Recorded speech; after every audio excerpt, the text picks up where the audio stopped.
नमस्ते दोस्तों। मैं आपका अपना शुभम कुशवाहा। मैं आज आप लोगों से बुजुर्गों की कुछ समस्या के बारे में चर्चा करना चाहता हूं। आज हमारे देश में बुजुर्गों की संख्या तेजी से बढ़ रही है। 2011 की जनगणना के अनुसार 5 करोड़ 10 लाख पुरुष बुजुर्ग और 5 करोड़ 30 लाख बुजुर्ग महिलाओं की संख्या दर्ज की गई थी। वर्तमान समय की यदि मैं बात करूं तो यह संख्या और अधिक होगी। आज हमारे बुजुर्ग की सबसे बड़ी समस्या उनका अकेलापन है। वो अकेलेपन से जूझ रहे हैं। इसका कारण कौन है? इसका कारण है हम और आप, जो अपने जीवन में इतना व्यस्त हो गए हैं कि अपने घर के बड़े बुजुर्गों जैसे अपने दादा दादी, नाना नानी और अपने माता पिता को हमारे पास देने के लिए समय नहीं है। ऐसा नहीं कि हमारे पास समय नहीं, हम घंटों अपने मोबाइल पर बिता सकते हैं। हम अपने मित्रों से बात कर सकते हैं, हम अपने बॉयफ्रेंड या गर्लफ्रेंड से बात कर सकते हैं, लेकिन अपने माता पिता या नाना नानी या दादा दादी के साथ बैठने का हमारे पास वक्त नहीं है। कुछ पल तो बैठा करो माँ बाप के पास, सब कुछ नहीं मिलता मोबाइल के पास। ये बात सत्य है दोस्तों। मुझसे नहीं, आप अपने आप से पूछो, क्या ये बात मैं झूठ बोल रहा हूं? हमारे बुजुर्ग घर के क्या करें? क्या कितनी टीवी देखें, कितना फोन पर बात करें, उनका समय नहीं कटता। उनकी समस्या उनका अकेलापन है। आर्थिक रूप से मजबूत होने के कारण भी उनकी समस्याएं कम नहीं हैं।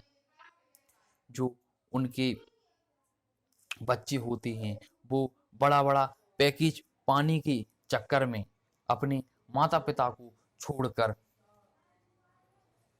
दुनिया के अलग देशों में नौकरी कर रहे हैं और उनके माता पिता बेचारे घर में अकेले और बहुत ही लाचार महसूस, अपने आप को बहुत ही लाचार महसूस करते हैं वो। मैं ये सब आप लोगों से क्यों कह रहा हूँ? क्योंकि मैंने ये अपनी आंखों से देखा है कि बुजुर्गों की कितनी बड़ी समस्या है, उनका अकेलापन। माता पिता अपनी संतानों को सुख सुविधा देने में कोई कसर नहीं छोड़ते, चाहे वे अपनी ख्वाहिशों और अपनी तकलीफों को भूल जाते हैं, लेकिन अपने बच्चों को उनकी अच्छी शिक्षा और उनके अच्छे भविष्य के लिए वो सब भूलकर पैसे कमाने में जुटे रहते हैं। और लेकिन जब उनका शरीर थक जाता है और शिथिल पड़ जाता है, तब उनकी वही लाडली संतानें उन्हें उनकी उनकी सेवा करने की बजाय उनकी उन्हें अपमानित करती हैं, यहाँ तक कि उन्हें प्रताड़ित करने पर उतारू हो जाती हैं। पहले का समय था, बुजुर्गों को बोझ नहीं, उन्हें घर का मार्गदर्शक समझा जाता था। लेकिन ये आधुनिक जीवन शैली, विचारों में विभिन्नता के कारण आज की युवा पीढ़ी बहुत ही निष्ठुर और कर्तव्यहीन हो चुकी है, जिसका खामियाजा बुजुर्गों को भुगतना पड़ रहा है। उन्होंने अपने जीवन में कई धूप और छांव देखे हैं, लेकिन उनके अनुभवों का लाभ लेने की बजाय हम उन्हें चुप होने को कह देते हैं। हम घर के कार्यों में भी उनके अनुभव ले सकते हैं, जैसे खान पान की चीज़ों को कैसे स्टोर करना है, उन्हें खराब होने से कैसे बचाना है। इस संबंध में हम उनके अनुभवों को अपने जीवन में अपनाना चाहिए, जिससे वे खुश होते हैं और अपने आप को सम्मानित समझते हैं। जिस घर में बुजुर्ग होते हैं, उनके माता पिता अपने बच्चों की देखभाल और सुरक्षा से निश्चिंत होकर अपनी जॉब कर सकते हैं। उनके बच्चे बुजुर्गों के साथ रहने से उनके बच्चों में अच्छे संस्कार आते हैं और वो अच्छे अपने जीवन में अच्छी ऊंचाइयों को प्राप्त करते हैं, क्योंकि हम सभी लोग अपने बच्चों को कार तो दे रहे हैं, लेकिन उन्हें संस्कार नहीं दे रहे हैं। उन्हें कार की जरूरत नहीं, उन्हें संस्कार की जरूरत है। और मैं बुजुर्गों से भी एक बात कहना चाहता हूँ कि बुजुर्ग उनकी निजी जिंदगी में ज़्यादा हस्तक्षेप नहीं करना चाहिए। उनके रहन सहन, खान पान और घूमने फिरने पर ज़्यादा रोक टोक नहीं करनी चाहिए, ताकि वे शांतिपूर्ण और सम्मानपूर्ण अपना जीवन जी सकें। इस जीवन की संध्या में बुजुर्गों को आदर और अपनापन चाहिए। मैं आप सभी लोगों से आशा करता हूँ और आप सभी लोगों से आग्रह करता हूँ एवं निवेदन करता हूँ, अपने घर के बुजुर्गों को उन्हें सम्मान से जीने दें और उनके साथ बैठकर शाम के समय दो बातें कर लें और उनकी सुने, अपनी सुनाएं।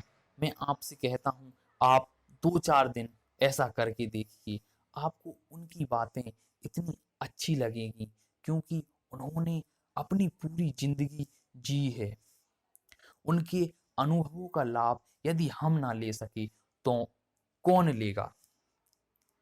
यदि मैं वृंदावन की बात करूं तो सरकारी आंकड़ों के अनुसार वृंदावन में 15,000 विधवा महिलाएं जो अपने बच्चों द्वारा ठुकरा दी गई हों, वो वहां अपनी जिंदगी कैसे बिता रही हैं, ये देखकर ही इतना दुख होता है और वो अपनी तकलीफ किसी से बयां भी नहीं कर सकती।